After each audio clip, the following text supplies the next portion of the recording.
खबर शामिल करते हैं औरमाड़ा से हमारे ब्यूरो चीफ सरवर नूर की रिपोर्ट के मुताबिक मुल्क भर की तरह साहिली शहर औरमाड़ा में भी ईद उल अजहा की आमद के साथ कुर्बानी के जानवरों की खरीदो फरोख्त में तेज़ी देखने में आ रही है। ताहम इस बार बकरों की आसमान से बातें करती कीमतों ने शहरियों खुसूसन गरीब और मुतवस्सित तबके को शदीद तशवीश में मुब्तला कर दिया है। शहर की बकरा मंडी में कुर्बानी के जानवर बड़ी तादाद में मौजूद हैं, खरीदार भी दिखाई देते हैं, मगर हकीकी मानों में खरीदारी करने वालों की तादाद निहायत कम नज़र आ रही है। शहरियों का कहना है कि इस साल कुर्बानी के जानवरों की कीमतें गुज़िश्ता बरसों की निस्बत कई गुना ज़्यादा हो चुकी हैं।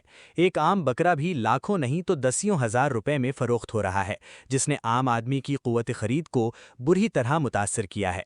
लोगों के मुताबिक महंगाई की इस नई लहर की बड़ी वजह तेल की बढ़ती हुई कीमतें और रोज़मर्रा अशिया की मुसलसल गिरानी है, जिसने न सिर्फ कारोबारी सरगर्मियों बल्कि आवाम की घरेलू ज़िंदगी को भी शदीद दबाव में डाल दिया है।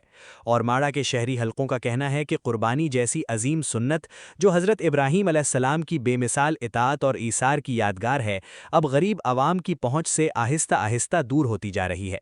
बहुत से अफराद सिर्फ मंडी में जानवरों को देखकर वापस लौटने पर मजबूर हैं, क्योंकि उनके लिए एक मुनासिब जानवर खरीदना ख्वाब बनता जा रहा है।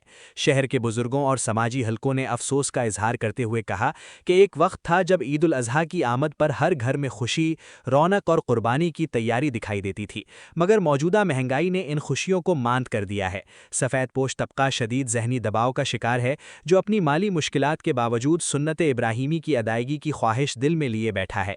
ईद करीब आते ही औरमाड़ा की फ़िज़ाओं में जहां कुर्बानी के जानवरों की आवाज़ें गूंज रही हैं, वहीं महंगाई के सताए आवाम की खामोश आहें भी सुनाई दे रही हैं। ताज़ा तरीन खबरों और तबसरों के लिए voice of Makran YouTube channel, Facebook page, WhatsApp channel, TikTok और इंस्टाग्राम को फॉलो और सब्सक्राइब कीजिए।